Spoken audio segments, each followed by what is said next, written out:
On today's show, the inconsistent play of the San Diego Padres in the month of September and maybe even a little bit late of August continues with a loss in the Game 2 set, splitting the series against the Seattle Mariners, despite the fact that Michael King continued to deal. Is he deserves some look at a Cy Young potentially? We're going to talk about that, as well as Tatis breaking up the perfect bid, and of course, a little bit of a tribute to our friend, Luis Campusano. All that and more. Let's get to it.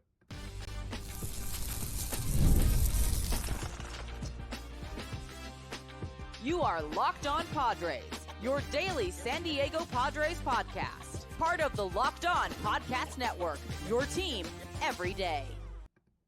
Greetings, ladies and gentlemen, and welcome to another edition of Locked On Padres podcast, which is part of the Locked On Podcast Network, your team every day for Thursday, September 12th. As always, I am your host with sometimes occasionally, but not always the most, Javier Reyes. You can follow me on Twitter, best handle in the game, at JAVIIPENO, the Javapeno. And you can also check out for just updates on the show at LO_Padres. And new episode of my podcast, Baseball versus the World, the other one that I host, is coming out today. And it is associating a movie that describes the state of every team, starting with the American League. Next week will be the National League, and we'll talk about the Padres. And I got some good ones for them, best believe that. Today's episode, guys, we're recapping last night's game and talking about Luis Campusano and just a couple of stray thoughts I have on the team going forward and kind of what we're looking at, in the future especially. I think that the Campusano thing kind of is a good segue into some questions about this team's future and rosters and some decisions they have to make. So it's a fun one. So let's get started. First, I must say that today's episode is brought to you by PrizePicks. Go to prizepicks.com/LockedOnMLB and use code all lowercase LockedOnMLB to win $50 instantly when you play $5. Last night, our boy taking the mound, Mr. Michael King. I thought, as usual, he looked pretty sharp. He didn't generate a lot of whiffs necessarily as we're used to, especially on his changeup, but his fastball looked pretty solid. And I think that it's interesting to note that, well, this was it's just every single time Michael King has a bad start, there's always something more to it, which is why I think he's such a great pitcher. And I think some of the numbers, especially wins above replacement, which again, I do not like using for pitchers. I just think that it's wins above replacement projects way too much for pitchers. So a guy could have a 3.9 ERA, but then the guy who has a 2.5 somehow has generated less wins. It doesn't make any sense to me. But when it comes to Michael King, I think sometimes the stats don't capture that all of his outings in which he doesn't do well, something weird happens. We talk about the Brewers start a lot, where it was just a weird singles fiesta against him that one start, right? And then in this one, last night, 5 innings, 3 earned runs in those 5 innings. I'm sorry, 3 runs in those 5 innings, but only 1 earned, 2 walks, and 6 Ks. He looked okay. I would have liked a little bit more dynamic of a start, only because this Mariners team, as we talked with Ty on Monday, just not good. Right? So they have not been a very good team, at least offensively this year. And frankly, even just in general as of late. But, he still performed for the most part. Unfortunately, this comes down to just a simple, awful mistake by Jake Cronenworth, missing on the transfer that would have turned a double play. And then a bunch of singles happen in that same inning, specifically the bottom of the 3rd inning from Luke Raley and Cal Raleigh, who killed the Padres this series. Granted, just a 2-game set, I understand that, but really got them in these 2 games. So that was unfortunate. I think that this once again leads into one of the problems with this team this year, which is that they have really underperformed defensively, whether it be Arise or it's kind of a little bit like person of the day. Outside Arise and Profar, it's kind of all right, sometimes you're getting a mistake out of Tatis. We talked about that on Sunday. And then he makes some good plays after that, right? But it's just been inconsistent basically all year long with the defense. And I know that Manny Machado has had some really nice highlight plays this season. Make no mistake, he has been a solid defensive player, but some of his advanced statistics, not as much if you are a believer in those statistics, which I usually am. I feel like they usually I feel like they've become a little bit more mainstream defensive runs saved and outs above average, but Manny Machado is not having the usual electric defensive year, -4 defensive runs saved and -1 outs above average. He hasn't been that electric this year.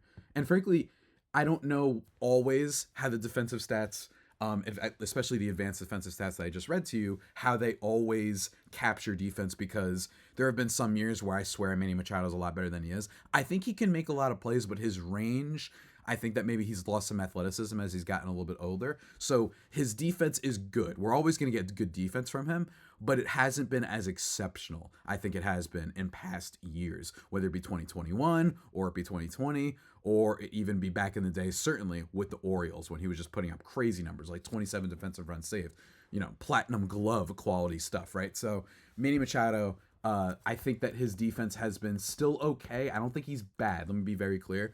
But I do think that some of the early on production of this year has really hurt some of those advanced statistics. But Manny Machado did not make an error in this game. It was Jake Cronenworth. And it stinks because, again, Jake Cronenworth has been defensively pretty solid this year, right? Like, that's what's so frustrating, is that he's been very solid this year. They move him to second base. You don't have Kim back and all that stuff, so they're moving things around. And then he goes out and makes a mistake, and it really, really is unfortunate, because in the past, Jake Cronenworth has been great at second base, right? In fact, he's usually quite great all across the diamond defensively. And I think that that's one of the reasons we campaigned, or at least I campaigned in the offseason to trade Ha-Seong Kim, because I think that at second base he could provide more value with his glove. But I digress. Really bad mistake for the Padres. Ends up giving the runs. That's why they weren't all charged to Michael King. He only gets one charge to him. So that stinks. But you know what? I don't want to hate too much, because this is still a very good team. So I want to say that, temper everybody. Just calm down, everybody. Just a little bit. Bryan Woo is really the story of last night's game. Bryan Woo absolutely massacring the Padres. A perfect game up until the 6th inning. He goes 6 2/3, giving up 2 earned runs on just 2 hits, 1 walk, 5 Ks. We talked with Ty on Monday, Tuesday, whenever we did that episode. I think it was Tuesday, actually. Yeah, it was Tuesday, because Monday was the mailbag. Which, by the way, send me your questions and whatnot at Javapeno, JAVIIPENO, or at L_Padres for the next mailbag, or even, frankly, even for tomorrow's episode, because I don't know what I'm doing for tomorrow's episode. But we talked about it with Ty, that this guy has been just low-key so dominant with basically just throwing fastballs, and I think you saw that again last night. And this is a very good Padres team. He generated 10 whiffs on his fastball. Like, the fact that he's basically been doing what he's been doing with basically just a fastball and a little bit of a sinker combination.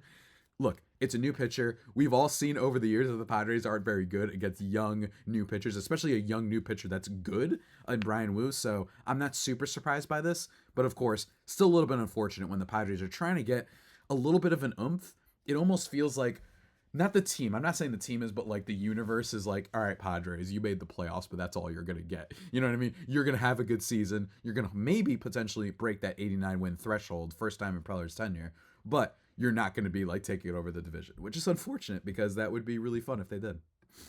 But what is fortunate, folks, is that we're not done talking on this here podcast. We got to take a little bit of a break before we get into the rest, including how we broke up that perfect game in just a moment, guys. But first, let me talk to you about our friends over at Prize Picks. We love Prize Picks very much. And here's the thing. It is the #1 daily fantasy sports app with over 5 million active members. Any major leagues, whatever you want, they got you covered. NFL, MLB, NBA, WNBA, NHL, all of those, they got you with all the sort of picks that you need. And it's just you against the numbers. You pick more or less on 2 to 6 stat player projections and watch the winnings roll in. And right now, 1 Caleb Williams passing yard, for all my football fans out there, gets you 1 win on Prize Picks every week in September. That's right. Only 1 yard, which is basically nothing.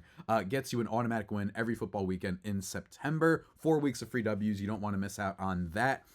Prize Picks is the best way to get action in most states, including California, Texas, and Georgia. You can play against some big celebrities like Joe Budden and Drewski, if you would like to, which is pretty cool. We like that. We all love some community and whatnot, and the Prize Picks community is booming. So go check that out, guys.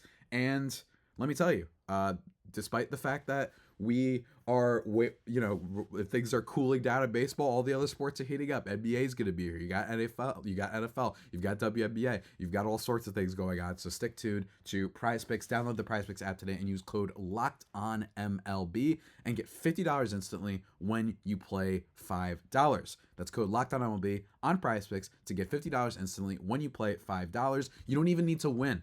Yeah, not a typo, not a weird mistake on my part. You don't even need to win to receive the $50 bonus. It's guaranteed.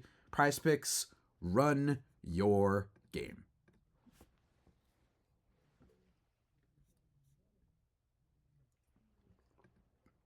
And just like that, everybody, we are back, thriving and vibing here into segment number 2 of the Locked On Padres podcast. How did the Padres break up the perfecto? It was none other than the legend himself, Fernando Tatis Jr. with a solo nuke. Not just a bomb, but an absolute nuke. Hardest hit ball of the game. Just absolutely crushed it. 115.6 miles per hour. My lordy. You know what I mean? I mean, my gosh, that was one of his hardest hit balls in a long time. 30 out of 30 ballparks. It was a home run. Bat speed was great. Everything. We very much like it. That was cool. Once again, saving the Padres, Fernando Tatis Jr. This is his second game in the last 2 in which he's hit a home run. So basically two straight days of home runs. I don't know why I phrased it like that. But since coming off the IL, he's been a little bit, flashy, I think. And that's what we need from him. We need Tatis to be Tatis. And I just think that he just tends to be a guy that always rises to the moment. Even if the moment is a little bit more of a like a conjecture, a kind of like a one that I'm conjuring up, which is that you don't want the team to get hit by a perfect game. Yeah, I know, I get it. I'm stretching, but he still rose to the occasion and saved the Padres from a perfect game. I love Tatis very much. He also makes a great catch later on in this game to save potentially a home run or at least an extra base hit. That was great too. We've talked about this not too recently, so I'm not going to jump onto it too much. We already also just talked about defense in the first segment, but Tatis, second day in the last few in which he made a great defensive play, whether it be just, him locking in and having to make up for that mistake on Sunday, which he lost the ball in the sun, but throwing out the runner yesterday at second base and then also making this catch. This is what we need from Tatis. We need that defense, and it was missing for a lot of this year. Again, the defense for this team, very weird, and I know some people might be thinking like this is something they need to address. I don't think it is though. Like on top of my Cronenworth thing and moving him to second base, and on top of the fact if they bring back Ha-Seong Kim, in theory they should only have like 2 minus defenders on this team in both Luis Arraez and Jurickson Profar, potentially, right? Like we'll see what happens with those guys going forward, but that's kind of it. So it's weird that you have Merrill, who has the numbers. You have Bogarts, who's been playing a good second base, and by the way, can still play a little bit at shortstop. And then you've got Cronenworth at first base. He's been a little bit okay. Although, I actually checked his numbers. He's -2 outs above average, so I don't know what happened with him there. So let's just, I don't know. But anyway, so for the most part, I'm not concerned about the defense long term. It's just unfortunate that they haven't been great this year. And as you saw last night, it can happen at any time that you could just make that mistake that really kills this team. And since this team is heading potentially what it looks like for a wild card series, like just one game in which you make a mistake and then Michael King is giving up 3 runs or 4 runs or whatever, that could cost you. I mean, the Joe Musgrove implosion started after Tatis lost the ball in the sun, right? I know that was a little bit different. Michael King was giving up some singles while Joe Musgrove proceeded to give up like 7 home runs. But still, I just... it's something to keep an eye on. Hopefully they don't make that mistake that really derails them in a playoff series because it's just a few games, right? And it could be just a 2 out of 3 series. So we'll see how that pans out. But still, can't hate on anything else. I really think that Bryan Woo was just great. This is not like the Logan Webb start that I was so frustrated with over the weekend. This is nothing like that. I genuinely think that Bryan Woo was just good. And especially this Padres team with their offense, guys, I think it's okay to sometimes admit if the other team got the best of them. They're very good at hitting fastballs, especially Merrill, especially Tatis. So can't hate them too much in that regard. I do want to bring up that Mr. Randy Arozarena robbed Manny Machado of a hit in this game. The second hardest hit ball of the night was from Manny Machado, and it had a .930 expected batting average, and Arozarena makes a great catch, which was annoying. Because I feel like Randy Arozarena, you usually save your great impressive moments like that for the playoffs or the big games. Why are you doing against us? This isn't that big of a game. Come on. What are you doing? Why are you acting up clutch against us? We never did anything to you. Shouts to Randy. Great diving catch. And that's basically kind of it in terms of the biggest things that happened. Adrian Morejon comes into this game. Someone actually mentioned to me not too long ago about like my Adrian Morejon like not trusting him, and I know that it's basically ridiculous. Again, this is a total feeling thing, but he goes into this game, he gives up 2 more earned runs. This Padres bullpen is still very good. Make no mistake about that. But again, it's still one that I'm still like a tiny bit like in the playoffs. Like I'm a little bit scared. I don't know what it is. Now, thankfully, Yuki Matsui, I doubt will be in a situation in which they're gonna like trust him in high leverage situations, especially with how he's performed this year, giving up so many home runs. But I'm just saying, in high leverage situations, Padres bullpen still a tiny bit of worry, just a tiny bit, I would say, just a little bit. But in terms of ERA and high leverage situations this year, the Padres have been overall pretty good. They are 12th in Major League Baseball in high leverage ERA amongst their bullpen, so that's good. But it's not as elite as some other bullpens that don't have the stats that the Padres bullpen has had for much of this year, especially since the trade deadline, right? So I'd have to look at those numbers. But all in all, I'm going to look at them right now as I keep talking to you guys. But I think that Adrian Monahan, it's really unfair for me to hate on this guy too much because he has really been like pretty electric for a long time. You know what I mean? And in fact, he's been the most consistent reliever in this Padres bullpen. By month, his ERA totals 2.79, 1.59, 3.38, 3.0, 3.86, and then now in September a 7.71. But his worst was 3.86. That's amazing for a reliever. That basically means he gave up like one run in a bad spot, right? So he's been very good in that regard. And the Padres' high leverage bullpen since the trade deadline has still been very good. It's back there 7th in ERA. So again, it's a total feeling thing on my part. And I think it's just me being antsy over knowing how much they gave up for those bullpen additions. And I'm just worried. But we'll see how that all pans out in the postseason, assuming they make it. But still, Adrian Monahan, then Brian Hoeing comes in, Wandy Peralta comes in. They don't give up anything. Ryan Hoeing has just been, I think, like the most I think he's taken over the crown for most underrated Padre. Is that fair to say? I think it's close. It's always usually relievers that get overlooked, but I think he might be. What do you guys think? I'm kind of curious. Like, is he currently the most underrated Padre? Donovan Solano, maybe a little bit, right? I think it's him. Guys. I think it's him. But I want to say one more thing, and that's about Michael King. It's interesting that when you look at the Cy Young odds, that it's Chris Sale, and I think it's Chris Sale's to lose at this point. He would have to get hit for like 8 runs in his next 2 starts, right? Like he would have to get absolutely blown up. Otherwise, he's winning, and he should. On top of the fact that it's like a pretty impressive story, frankly, that he's gone from being a guy who looked like he was done to delivering just a sensational strikeout rate to having one of the lowest ERAs. In fact, I think the lowest ERA in the National League still. His FIP is at 2.02. Like, he deserves it, don't get me wrong. And then lastly, I will say, though, is that Michael King has been really, really good. And I found it interesting. I was just curious. I was looking up, like, odds for Cy Young. And I found it interesting that, there are some other guys who are higher up on this, like your Paul Skeens, for example, like your Dylan Cease and your Shoto Imanaga, and I think Michael King's better than them. He's around like 6th or so if you go to like some other various gambling places, but I just thought that was interesting that he's lower in odds than them. Again, he's not going to win. I think that if he was going to win, they would have needed, you would have needed Cease to stand back, but let me tell you what Michael King has done this year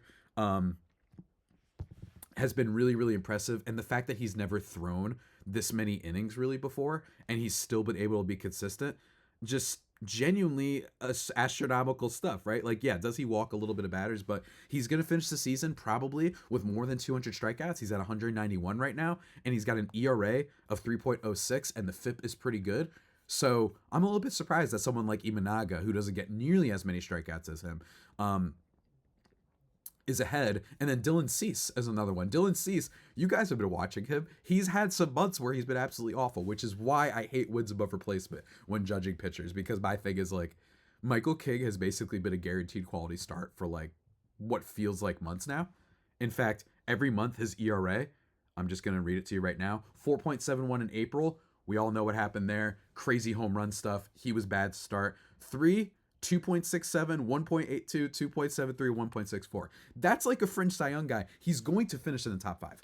That's going to happen, and that is a huge W, and it is, I think, it should be shouted from the heavens that the Padres won that damn Soto trade, man, to get King, to get pieces for Cease, to get Higashioka. Incredible return, especially for a team that's built to win now, right? Maybe if it was a rebuilding team, it wouldn't be great if you got players that you were just going to lose anyway since you were still rebuilding. But for this team, absolute godsend. Michael King, we love you. You should finish. I think I think he could finish third.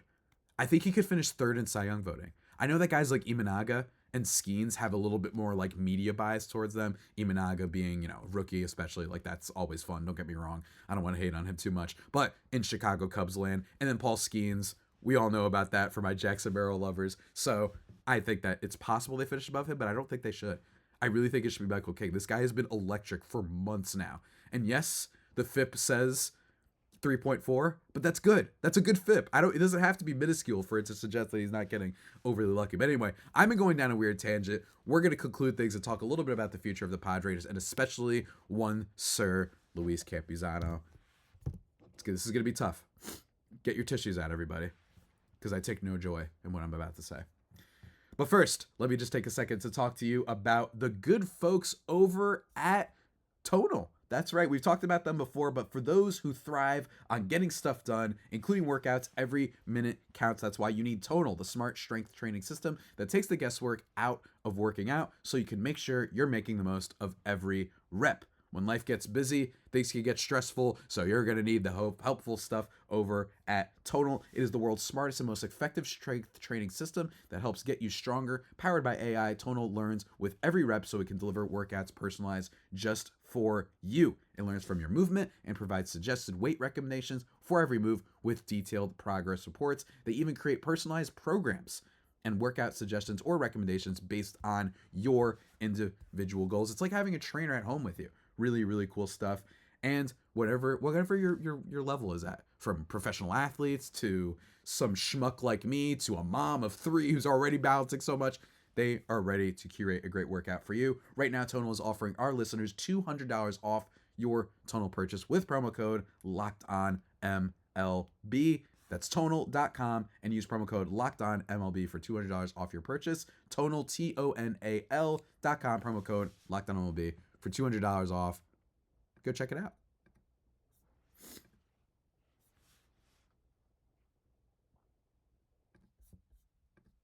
And just like that, everybody, we are back, thriving and vibing into the final segment of this show, in which we must this is going to be tough for me, guys. As one of the founding members of the Luis Campusano Hive, yesterday it was announced by the Padres they recalled Tom Cosgrove again, by the way. Cosgrove, like, maybe he'll figure it out this time, I guess. They placed Martin Perez on paternity list, which, fine, okay, happens, we get you. Shouts to the homie, wishing him nothing but the best. And Mr. Luis Campusano was options to El Paso, AAA. Hate to see it, man. Hate to see it. And I just want to, start again. I want to, just mention that the reason why I started this bit and the reason why I kept hyping up Luis Campusano is because I do believe that the way the Padres handled him was very poor. I think that this was a guy that, the reason I wrote about it over at justbaseball.com, by the way, great website, go check that out.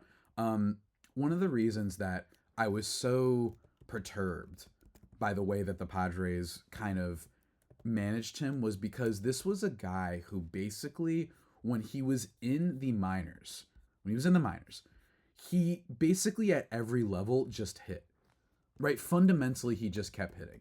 Now, you want to bring up that, it's different. You can't just look at slash lines to determine who's going to be a big prospect. There are plenty of guys that have decent slash lines, but their stuff won't play at the major league level. Okay, fine. That's fine. I admit that I don't know a lot about the prospect world necessarily, but I do think that this is a guy who they kind of toyed and played around with for so long. In fact, this is stemming back to 2020 when they called him up for just a cup of coffee, right? The Padres. Back in 2020, he played one game, he had a hit, and then they sent him back down. And then in 2021, they sent him down to AAA again, and he producing. He had a 900 OPS in AAA.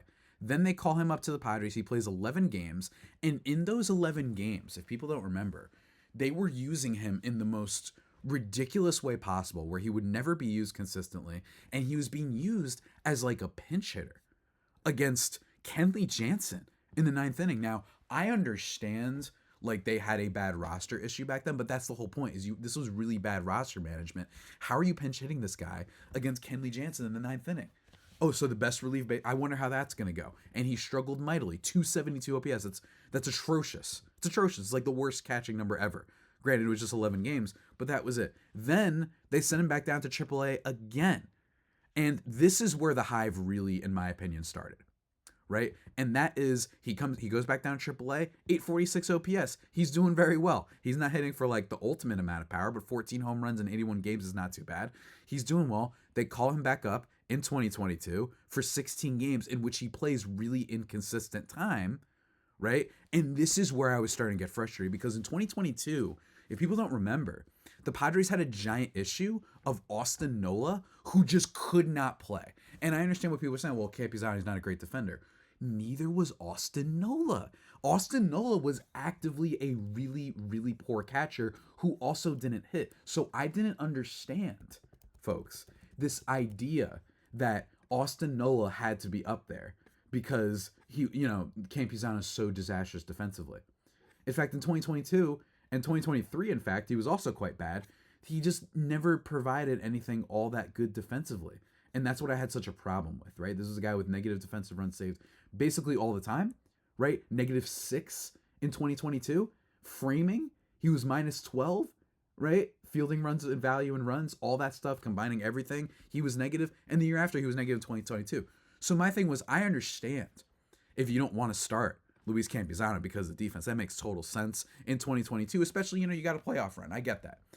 But it still did not make sense that Austin Nola had such a monopoly on the position, and that's what was frustrating to me. So you would get inconsistent at-bats, and sometimes he would hit, and then they'd bench him the very next day. And then 2023 came around where the same thing happened. Austin Nola, for those who don't remember, he wasn't just like he couldn't defend all that well. He also was like actively one of the worst batters in baseball. If everybody doesn't remember this, he was worth -0.9 wins above replacement. And he still played a lot more games than he should have. Now, more things happened. Don't get me wrong, they brought in Gary Sanchez, who just randomly had like an awesome season for the Padres. But like, he was awful. His final slash line with them that year, he was hitting 146, guys. So it was really frustrating that Campusano would have these moments. And this is why I started the hive, and I started hyping him up all the time, because I was like, this is an unproven guy who's only gotten inconsistent playing time his entire career, basically, at the major league level, who will literally go 2 for 3 with a double and a single, and then he'll be benched the next day. And then Austin Nola comes up, doesn't do anything defensively, as the numbers tell you, with the negative defensive run saved, with the negative runs saved, all that sort of stuff. All the framing metrics were atrocious on him. He wasn't throwing out runners either. And he's still getting like all these back-to-back starts until finally what ends up happening is Campusano gets hurt, and they're like, oh, well, I love that for Bob Melvin. We were going to just start. We were about to start him. Okay, sure, right? We were starting to give him more playing time. And then guess what happens? Austin Nola is atrocious for a while, and then guess what happens after that? He has an eye thing that like requires a surgery because he basically couldn't see the ball that much. Then they bring in Campusano, and this is why the hive just exploded, is because he then hit like an absolute super stud. Granted, clearly we have seen that it didn't age well, but in that time, he was amazing. 133 WRC plus last year. He was hitting 319, right? And at least in terms of the surface level stuff, his weighted on base and expected weight on base, which I like to look at as like the best way to tell if someone's getting lucky, at least initially, 364 weighted on base and 353 expected. Like, that showed you that you could at least expect something offensively. His defense still had a lot of work, and I don't, feel great about that, right? But I expected, what? They finally gave him playing time, and look what happened. This year, though, unfortunately, guys, you can't deny, the guy isn't any good. Does he still have time to maybe figure some things out? Maybe.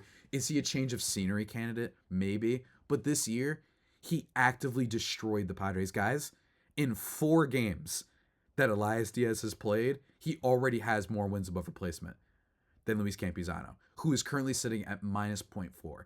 And here's the problem with that. The problem is Luis Campusano never hit the ball all that hard, right? That was a big thing for him, and he never drew enough walks, and he just was always swinging at everything. His swing, frankly, looks kind of busted at this point.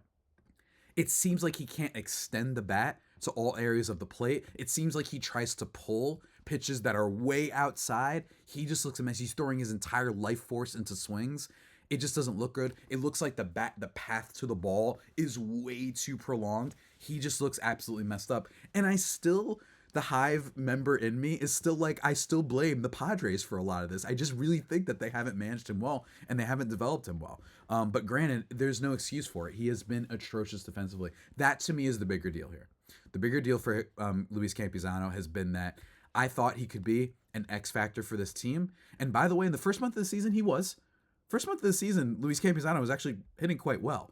Granted, it was inflated, and I think that we saw that, his OPS in like all those early months start off with a 278 at batting average in March and April, good for a WRC plus of 106. Then he had a 56, then a 92. July he bounced back a little bit with a 142, just not in as many games as we would have liked. But all in all, I think that what you saw was just that this guy was just not hitting for power. And if you're not drawing walks and you're not able to put the ball in play consistently, that is just a weak ground ball, then what do we have you for? And then Higashioka came in. And Higashioka, even when he's not hitting all that well, like in his past, like basically his entire tenure before this year, he was still better than what Luis Campusano was giving you, because at least he gave you some power and, of course, especially defensively. I wasn't shocked that he was a better defender, which is why I was excited that he was on the team when they traded for him. I thought he would be a great backup catcher for sure. But then it totally flipped because he started slugging the ball more, giving them extra base hits, and, like, again, Kyle Higashioka, in terms of WRC Plus this year, it cannot be understated how good he has been for this Padres team. He's got a 111 WRC Plus this year, and every year before that, he never hit, with the exception of 2020 in the truncated season, over a 102. So he improved with his offense, right? Like, that is unexpected. The defense is not. And if Campusano is not going to be catching the ball, he makes a mistake like every few games. I mean, it was really tough watching this year. The Hive suffered multiple body blows, and it was really tough to watch, and I feel bad about it. I still stand by not how much I was hyping him up. That part was a little bit of a bit, right? Like, I don't think that we got to the point where I was like, this guy is secretly Joe Mauer in his prime, and we just don't realize it. I'm not saying that, but I do stand by the fact that I think that they handled him poorly, and it is still something worth bringing up in the future when it comes to the way the Padres handle prospects, even if their latest instance, just bringing Jackson Merrill right up to the majors and having him just change and play a position he's never played before. I understand that has worked out beautifully, but that's not the norm. And I still think it is worth bringing up that the Padres really love forcing their prospects and rushing them, and that is a factor of them not having always the most built-out roster, and I think that falls on AJ Preller. So again, I stand by everything that I said for Campusano in the past, but he's been awful. Minus 0.4 wins above replacement. Elias Diaz is going to be the backup catcher now, and I have no issues with that. I do think it's hilarious that Elias Diaz was just someone we were able to pick up for nothing, despite the fact that the Rockies could have traded him, I think, at a couple of points, especially back in 2021. I think that he was a prime trade candidate, right, because of his defense, but all in all, it's amazing how Elias Diaz is infinitely better than Luis Campusano because of the defense. He hits basically about the same as him. Isn't that crazy? Elias Diaz, never a good offensive catcher, but that's basically what you've been getting out of Campusano. I'm hoping for him, but for the future, we're going to have to see what the Padres do with catcher. Right? They've got a lot of questions this offseason, not to mention they've got questions about starting pitching, whether or not they extend Dylan Cease and Michael King. I personally think that is what we should expect, is one of those guys getting extended. I really do. I just don't think that you trade your pitching prospects, all of them, right? And then just say, whatever, we're done after next year in terms of pitching. I think that's what you could see happen potentially this offseason to maybe save some money with them hitting unrestricted free agency the next year. I could see that. You also got, the Kyle Higashioka situation. I think they should bring him back because Ethan Salas is not ready. Unless Brandon Valenzuela is going to be awesome. I don't think he is. We talked with Aram Layton about that on a previous episode back on Friday or Thursday or whatever. We talked about that. He's just a little bit concerned with that bat. I think that instead, he'll probably be the backup catcher. I think that it's possible that Valenzuela gets called up next year and he's the backup to Higgy. And they bring back Higgy on like a 1 year or so deal because Ethan Salas just is not ready, guys. He's not ready. So that is what I'm expecting. But at least it's an okay problem to have. And the Padres are hopefully going to have a little bit more money to spend this offseason. So I'm not like, I think that there's a way to view the Campusano situation as, oh my God, once again we failed, with our future prospect thing, and we're once again still looking for a catcher. That's one way to view it. I view it as, I don't think Higashioka is going to cost a crap ton of money. I think some people are going to call his offensive stuff a fluke. And if anything, it means you have a tandem of a prospect in Valenzuela. Maybe he starts to figure things out offensively more than it looks like he is in the minors. And at the very minimum, he's going to play good defense. Same thing for Higgy. At the very minimum, he's going to play good defense. That's kind of all you can hope for. And then you bide your time and wait until Salas is ready. And that's it, folks. And that's it. But there's going to be many more questions to answer for the Padres this coming offseason. Might even talk about some of them tomorrow. Don't know exactly what we're doing on tomorrow's show. But either way, keep it locked here. Follow me on Twitter at Javipeno, JAVIIPENO. Feel free to send me some mailbag questions as well. Might even answer some tomorrow too, because why not? You know what I mean? And of course, with that all said, until next time, stay safe. And of course, stay faithful. My Friar Faithful homies, take care.